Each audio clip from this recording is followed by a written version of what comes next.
Hey y'all, it's Shimdi. For these gorgeous long faux locks, I first sectioned off my hair in what ended up being 60 parts. I was going for a really natural vibe, so I just used my fingers and I was lazy. And I started with braid for the first inch or two, and then I just did a 2-strand twist. 2-strand twists are faster and you don't have to worry about wrapping the lock really tight because there isn't a defined braid that you need to hide underneath. This is the hair I used, the Bobbi Boss New Locks 36 inches in the color 1.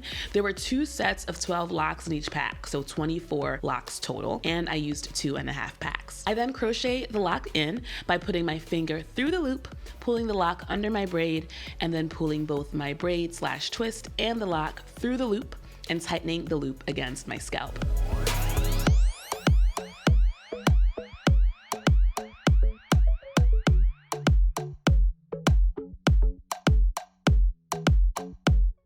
I then unwrapped the lock and rewrapped it in the same direction against my braid / twist.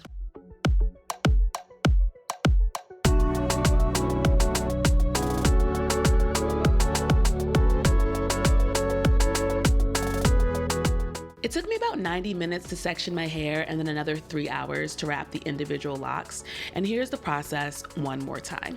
Widen the loop to slide a finger in. Crochet the lock under your parted hair. Pull both the lock and your hair through the loop. Unwrap the lock and then rewrap it until all of your hair is covered.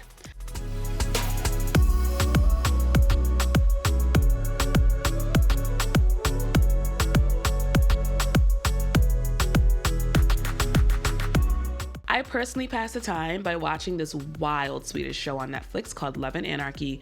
If you've seen it, you know exactly why I'm making all these facial expressions. And if you want to discuss in the comments why the main character's failure to learn and implement effective communication strategies will ultimately doom all of her romantic relationships, I would love to get into it.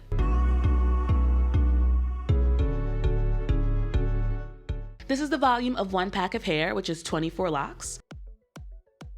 And this is 2 packs. You can see how thin the ends look compared to the roots, which is why we're gonna fluff them later. And this is a trick if you want to finger the loops faster. Just keep the lock on that twist tie and pull against it.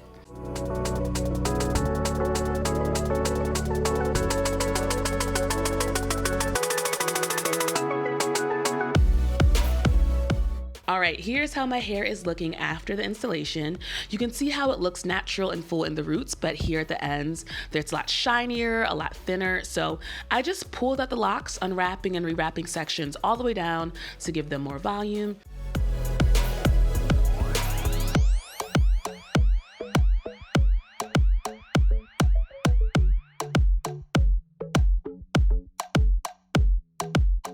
And you can see the difference it makes here. Then you can simply accessorize the locks to your heart's content, put on your favorite crop top and printed pants, and stunt on your neighbors and friends. Give me a thumbs up if you agree that this style is super, super cute. These are the longest extensions I've ever had. For reference, I'm 5'8", so that's like a Tinder man's 5'10", and these still hang past my waist and basically past my butt too. So these are truly playing no games when it comes to length. Let me know in the comments if you're gonna install these and what's the longest length of hair you've ever had in your head. Like the video if this was helpful, subscribe to see more, and I'll see you on the next one.